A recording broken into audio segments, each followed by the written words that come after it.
है गुलाब का सुगंध लीजिए, फूल है गुलाब का सुगंध लीजिए, नशा है शराब का लेकिन मत पीजिए।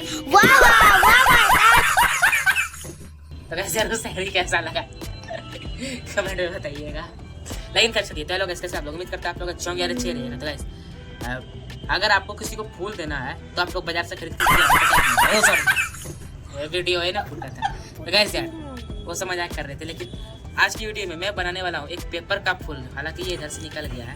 और गाइस इस फूल को बनाने के लिए किसी भी तरह का टेप का, फेविकॉल का, कैंची वाला सीजर अपना काटने वाला, तो वो सब का कुछ भी जरूरत नहीं पड़ेगा। वो सबके बिना ही आज की वीडियो में मैं एक सुंदर सा इस तरह का फूल बना दूंगा। और हाँ ये तो एक फूल है, लेकिन इस तरह का आप यदि ढेरों फूल बना करके वो आप बनाते क्या करते हैं, बुके।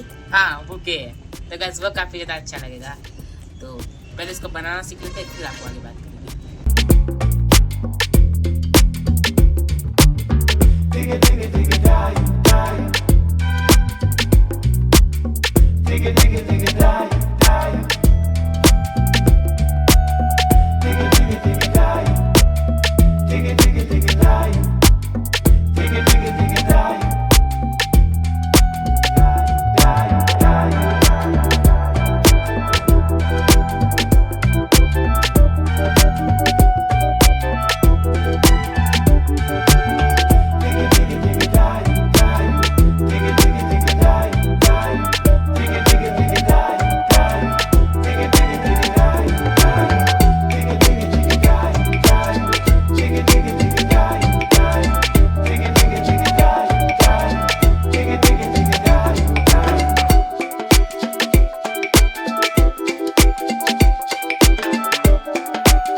ये देखिए आपने पूरा वीडियो देख ही लिया होगा अभी तक में, और ये फूल लग रहा है ना एकदम मस्त। और जब आप लोग बनाइएगा ना तब आप लोग उसका यूज़ करिएगा, वो जो कलर पेपर होता है ना अपना, वो 2-3 रुपये में मिल जाता है उसका A4 साइज का, तब उससे ज़्यादा अच्छा लगेगा। तो बस वीडियो पसंद आए तो लाइक कर दीजिए, चैनल पे नए तो सब्सक्राइब कर दीजिए, और आप सब्सक्राइब कर दीजिएगा। तो मिलते हैं फिर धमाकेदार वीडियो में, तब तक के लिए बाय।